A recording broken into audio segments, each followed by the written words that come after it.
ជំរាបសួរលោកគ្រូអ្នកគ្រូ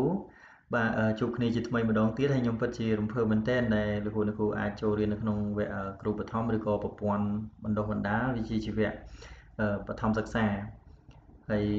តាមរយៈការមើលវីដេអូហើយលោកគ្រូអ្នកគ្រូមួយចំនួនធំគឺគាត់ចូលរៀនបានច្រើនអ្នកខ្លះបានវិញ្ញាបនបត្រ1 2 3អីចឹងទៅបាទប៉ុន្តែក៏មានលោកគ្រូអ្នកគ្រូមួយចំនួនតូចទៀតដែលគាត់ចូលទៅរៀនហើយប៉ុន្តែក៏អត់ដឹងថាចុចចូលកន្លែងណាទៀតបាទមានទៀត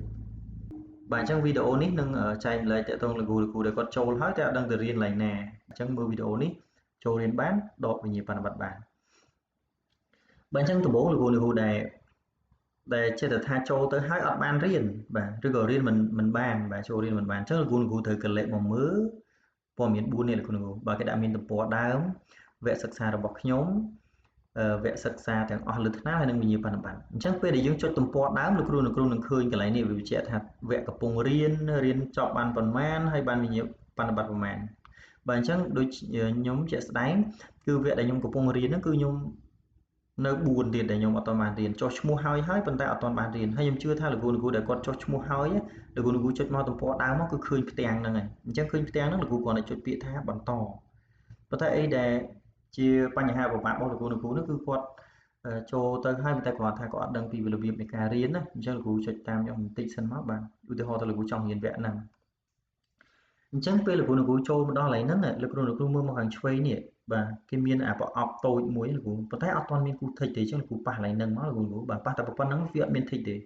លុះត្រាតែលោកគ្រូនេះមកអានខ្លឹមសារការណែនាំដែលគេឲ្យយើងធ្វើអីហ្នឹងបាទលោកគ្រូចុចអាហ្នឹងមកពេលដែលចុចហើយវានឹងដាក់ថាបានបញ្ចប់សកម្មភាពនេះលូតពណ៌បៃតងឥឡូវខ្ញុំឧទាហរណ៍ថាខ្ញុំចូលរៀនលោកគ្រូបាទខ្ញុំដាក់ថាចាប់ផ្ដើមខ្ញុំអានអាហ្នឹងហើយខ្ញុំចាប់ផ្ដើម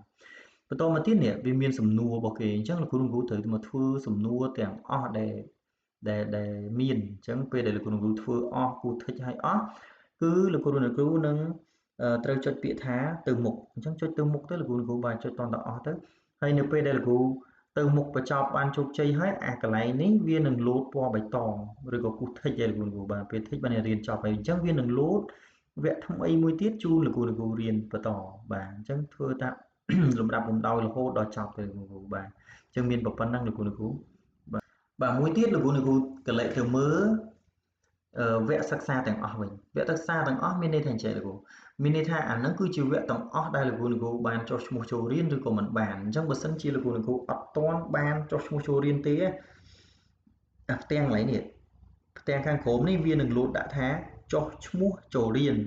បាទប៉ុន្តែនៅពេលដែលលោកគ្រូចុះឈ្មោះចូលរៀនហើយវានឹងបាត់ពណ៌ខៀវនឹងហើយវាតែវាលោតពណ៌កម្មៅតិចអញ្ចឹងដោយលោកគ្រូកំពុងតែឃើញក្នុងវីដេអូនឹងអញ្ចឹងហើយវាមានពាក្យផ្សេងម្ដងវាដាក់ថាចូលរៀនអញ្ចឹងបើសិនជាលោកគ្រូចង់ចូលរៀនលោកគ្រូចុចពាក្យចូលរៀនហ្នឹងទៅគឺអាចចូលរៀនបានហើយដូចកន្លែងវគ្គសិក្សារបស់ខ្ញុំដែរឬក៏ដូចទំព័រដើមដែរបាទអញ្ចឹងលោកគ្រូចុចកន្លែងហ្នឹងទៅក៏រៀនបានដូចគ្នាដែរហើយក្នុងការរៀនដូចខ្ញុំណែនាំជូនលោកគ្រូមុននេះបន្តិចបាទគឺលោកគ្រូមកមើលកន្លែងមូលហ្នឹងមកហើយលោកគ្រូចាប់ផ្ដើមចូលរៀនបាទប៉ុន្តែបើសិនលោកគ្រូចង់រៀនអាវគ្គបន្ទាប់នេះបាទលោកគ្រូរៀនអត់បានទេលោកគ្រូឃើញអត់វាបិទអត់ឲ្យរៀនទេមូលហេតុដោយសារយើងរៀនអាខាងលើនេះអត់ទាន់ចប់លុះត្រាតែលោកគ្រូឆ្លងវគ្គកន្លែងហ្នឹងសិនអញ្ចឹងចូលរៀនធ្វើម៉េចលោកគ្រូបាទដើម្បីចូលរៀនបានលោកគ្រូចុចកន្លែងហ្នឹងហើយនេះទៅមើលកន្លែងនេះវាអត់ទាន់ចុចទេអញ្ចឹងគូធីកកន្លែងហ្នឹងមួយមកបាទនៅពេលដែលលោកគ្រូចុចហើយវានឹងមានការណែនាំជូនលោកគ្រូបាទអញ្ចឹងនេះក្នុងហ្នឹងគេឲ្យយើងធ្វើអីការណែនាំពីសកម្មភាពអញ្ចឹងមានន័យថាឲ្យលោកគ្រូហ្នឹងមើលវីដេអូរហូតដល់ចប់បាទអញ្ចឹងលោកគ្រូធ្វើតាមការណែនាំរបស់គេទៅបាទមើលវីដេអូនឹងចប់ហើយលោកគ្រូអាចចុះមករៀនអាវគ្គបន្ទាប់នេះទៀតបានហើយអញ្ចឹងលោកគ្រូបាទដល់ពេលវគ្គបន្ទាប់នេះគេឲ្យធ្វើអីយើងធ្វើនឹងទៀតបាទរហូតដល់ចប់លោកគ្រូចុចពាក្យថាទៅមុខអញ្ចឹងទៅបាទអញ្ចឹងអរគុណច្រើនលោកគ្រូសង្ឃឹមថាអាចជួយចែកម្លែកលោកគ្រូបានបាទ